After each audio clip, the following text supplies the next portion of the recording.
Bonjour, donc le sujet de cette vidéo sera donc l'épisode 2 de la saison 3 de The Mandalorian. Alors juste 2 secondes sur le titre. Donc le titre de l'épisode s'appelle «Les mines de Mandalore». Alors moi je pense qu'ils ont raté un petit peu une petite occasion, parce que pour moi ça sonnait un petit peu comme un...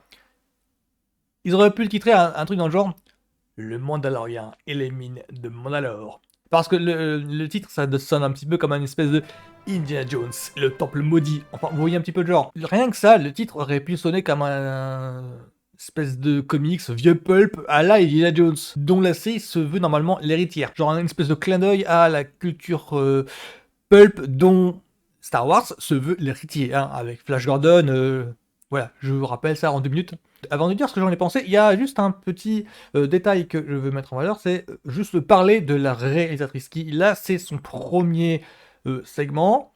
Alors, alerte spoiler, c'est du bon ouvrage. Deuxième point, c'est, bah, simplement, oui, c'est son premier segment, mais c'est pas son premier boulot, c'est que elle a un statut à Hollywood, elle est directrice de la photographie. Alors, qu'est-ce que directeur de la photographie? Alors, justement, je pensais à consacrer un petit peu une partie de cette vidéo-là à ce métier. Donc, quand on fait un film, en général, donc il y a le réalisateur, il y a le scénariste et le directeur de la photographie. Donc, le réalisateur doit avoir en image ce qui concrétise à l'écran. Pour cela, il y a d'un côté le scénariste qui a donc les idées de comment on raconte l'histoire, dans quel ordre on débat les informations, que ce soit à l'image, mais aussi euh, dans le verbe, je veux entendre dans les dialogues, je veux dire, de quelle manière toutes les informations délivrées par le film pour faire avancer un truc vont être agencées. Et le directeur de la photographie, c'est un petit peu, pour moi, c'est un petit peu l'étape ce qu'on peut l'appeler, dans tous les projets, que ce soit autre, euh, dans l'industrie, on entend, l'étape du mur de la réalité. C'est-à-dire on a beau avoir toutes les bonnes idées du monde, mais concrètement, comment on concrétise ça? Comment on le met en œuvre? Je vais vous donner un exemple. Imaginez qu'un réalisateur et un scénariste ont l'idée on veut faire une scène épique avec plusieurs caméras là et il y a une scène de foule là. Donc le directeur de la photographie va nous dire oui d'accord c'est bien gentil mais moi j'ai que deux caméras et il y a trois figurants là. Comment on fait concrètement? Comment on fait? Je peux pas vous faire un plan large panoramique, je peux pas. Ça va être un truc genre plan fixe. Je peux pas vous faire un truc à la Steadicam, il n'y a pas de Steadicam. Voilà, c'est pour moi le directeur de la photographie, c'est celui qui s'occupe du matos et qui s'occupe de régler les effets de visuel en genre flou et zoom travelling, ce genre de choses-là. Donc le réalisateur demande au directeur de la photographie, alors j'ai besoin de ça, ça, ça et ça, qu'est-ce que tu as à ma disposition? Et le directeur de la photographie explique concrètement que, bon bah moi j'ai en stock, j'ai ça, ça, ça, ça, ça, j'ai tout ce matos-là.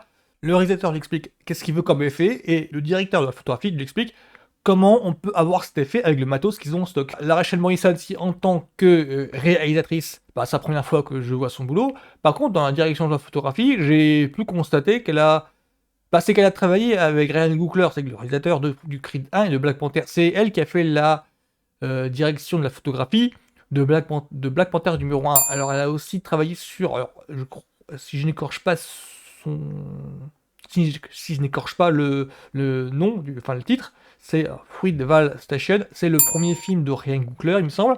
Donc elle a travaillé dessus.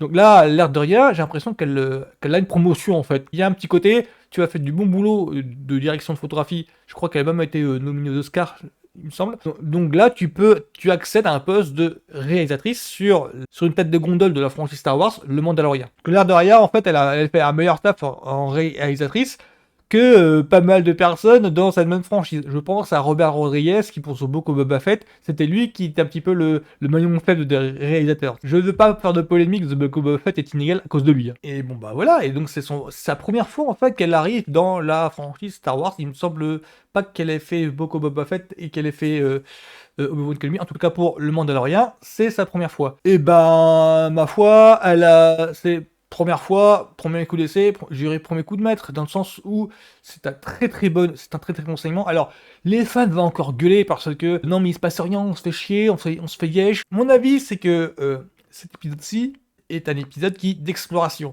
C'est-à-dire, je ne veux pas spoiler, mais grosso modo, les 2 premières saisons, on avait l'impression que c'est un petit peu le quotidien, du Mandalore, de Din Djarin et donc là, on commence à construire quelque chose. Donc le Mandalorien, la série commence à enfin construire son petit univers, son petit fil rouge et là, l'impression que on se calme au niveau, du rythme trépidant, encore que, il y a deux trois fois et là, ça commence à construire quelque chose. Mandalore, la première fois que j'en ai entendu parler dans le lore de Star Wars, c'est dernièrement parce que ce que je me fais pour la première fois, Star Wars Clone Wars, l'anime Star Wars Clone Wars qui est sorti au moment de la prélogie. C'est-à-dire c'est l'anime qui raconte ce qui se passe pendant la guerre des clones qui a donc lieu entre l'épisode 2 et l'épisode 3. C'est tout ce qu'on avait, hein. Animé là, explorer, développer en fait ce qui n'est même pas ce qui est à peine évoqué dans les films en fait. Et donc dans cette série animée là, on parle de Mandalore, de la planète d'où vient le Mandalorien.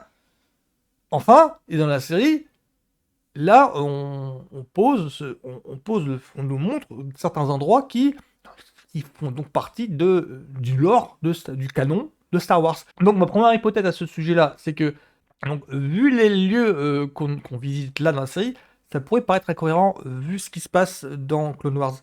Moi j'aimais, parce qu'en plus des déclarations de Lucasfilm et Disney a été bon bah on fait comme si le canon de l'univers étendu avec bouquin animé n'existait pas, il reprend à zéro. Théorie toute personnelle, je pense que ce qui compte être fait là, c'est que ils vont pas totalement gommer ce qui s'est passé avant, mais simplement ils vont tout faire pour que ce ne soit pas en contradiction. C'est-à-dire qu'ils vont reprendre très très peu d'éléments et la suite des événements que l'on voit là, avec Mandalorian par exemple, ne va pas être en totale contradiction. Ils vont pas développer ce qui était développé dans Clone Wars, mais ils vont simplement reprendre les éléments et sous-entendre que oui, bon, ça s'est passé, point barre. Mais là, on reprend sur un nouveau point de départ. Je pense que ça va être ça.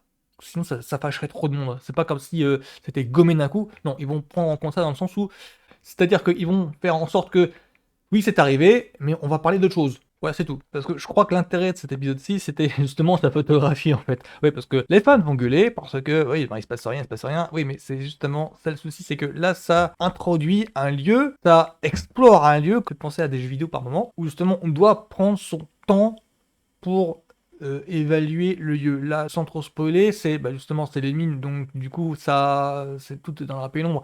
Donc, pour pouvoir profiter visuellement des lieux de l'endroit, faut avoir l'œil un petit peu aiguisé et donc un réalisateur Adona aurait fait ça platement. Enfin, il y a beaucoup de DTV qui, comme c'est platement filmé, on a l'impression que c'est le même lieu, genre la forêt dans les slashers ou genre les laboratoires dans les thrillers, on a l'impression que c'est le même lieu, le même filtre. Là, comme c'est un endroit qui doit être fait partie du lore de Star Wars, du canon de Star Wars, faut le visualiser d'une certaine manière pour qu'il soit bien particulier. Parce que je pense que le lieu, on va le retrouver plus tard. Ah oui, je pense que c'est un épisode qui introduit, qui place, qui présente un lieu. Bah, c'est comme le dit le titre, c'est les mines de Mandalore. On parle d'une série qui s'appelle Le Mandalorian.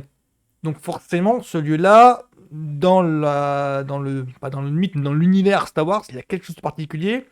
Il faut que visuellement ça imprègne. Visuellement lui donner une ambiance particulière. Donc déjà dans le texte des personnages, on sent que il y a un vécu derrière, il y a un background. Ce n'est pas n'importe quel lieu. Il faut que visuellement ça puisse traduire ça. Et je pense que cet épisode-ci, c'est un épisode qui va être clé pour ensuite déclencher d'autres fils rouges, d'autres événements, d'autres